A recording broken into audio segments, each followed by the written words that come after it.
আসসালামু আলাইকুম, সবাইকে অ্যাকাউন্টিং এ স্বাগতম। খুবই গুরুত্বপূর্ণ দুইটা কনসেপ্ট নিয়ে আলোচনা করব, যেখানে আমাদের প্রায় সবারই কনফিউশন থাকে। তোমরা স্ক্রিনে দুইটা শব্দ দেখতে পাচ্ছ, এটা হচ্ছে নামিক হিসাব আর এটা হচ্ছে স্থায়ী হিসাব। তো আমরা এই নামিক হিসাবগুলো এবং স্থায়ী হিসাবগুলো অনেকেই আসলে চিনি না, এবং এখান থেকে প্রায় এমসিকিউ পরীক্ষায় প্রশ্ন আসতে দেখা যায়। তাহলে এই নামিক হিসাবগুলোকে যদি আমরা অন্য নামে ডিফাইন করতে চাই, এগুলো অস্থায়ী হিসাব বলা হয়, আবার সাময়িক হিসাবে বলা হয়। ইংলিশে এটাকে বলা হয় নমিনাল অ্যাকাউন্ট। হিসাব বলা হয় নমিনাল অ্যাকাউন্ট। এবং এইগুলা কি বেসিক্যালি আয় আর ব্যয়বাচক হিসাবগুলোকে সাধারণত নামিক হিসাব বলা হয়ে থাকে। এবং আরেকটু স্পষ্ট করে যদি বলি, যে হিসাবগুলো আমরা কোথায় প্রদর্শন করি, বিশদ আয় বিবরণীতে প্রদর্শন করি। কোথায়?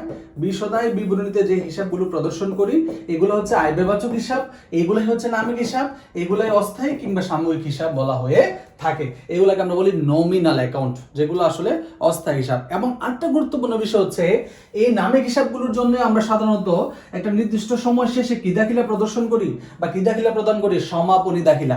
এই সমাপনী দাখিলা প্রদান করলে এই নামিক হিসাবগুলো বন্ধ হয়ে যায়। কি হয়ে যায়? বন্ধ, বা তার জেড কি হয়ে যায়? জেডটা শূন্য হয়ে যায়। কি হয়ে যায়? জেডটা শূন্য হয়ে যায়। তাহলে সমাপনী দাখিলা কাদের ক্ষেত্রে প্রযোজ্য? নামিক হিসাবের ক্ষেত্রে প্রযোজ্য।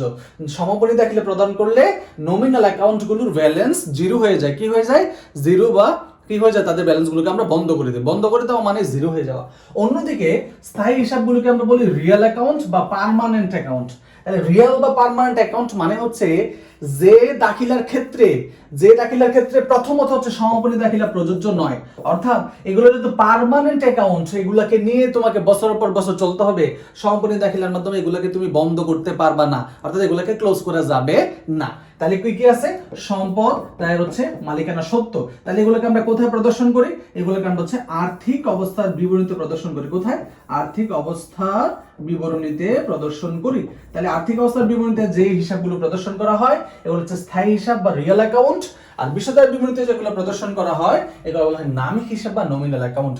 এই নামিক হিসাবের ক্ষেত্রে সমাপনী দাখিলা প্রযোজ্য, এগুলোর ক্ষেত্রে সমাপনী দাখিলা প্রযোজ্য নয়, কারণ এগুলাকে ক্লোজ করা যাবে না। এবং আরেকটা গুরুত্বপূর্ণ বিষয় হচ্ছে, আমরা সমাপনী দাখিলা দেওয়ার পর একটা রেওয়া মিল প্রস্তুত করি, যার নাম হচ্ছে সমাপন পরবর্তী রেওয়া মিল, পোস্ট ক্লোজিং ট্রায়াল ব্যালেন্স বলা হয়। এই সমাপন পরবর্তী রেওয়া মিলে কিন্তু শুধুমাত্র এই তিনটা উপাদানই থাকে, ওখানে আর আয় বা ব্যয়বাচক হিসাব থাকবে না। কারণ সমাপনী দাখিলা দেওয়ার পরেই যেহেতু আমি এই রেওয়া মিলটা প্রস্তুত করতেছি, তার মানে এই হিসাবগুলো ক্লিয়ার হয়ে গেছে, ক্লোজ হয়ে গেছে। তাহলে কি কি থাকে? সম্পদ দায়ের মালিকানা সত্ত্বের হিসাবগুলোই অবশিষ্ট থাকে। Thanks for watching.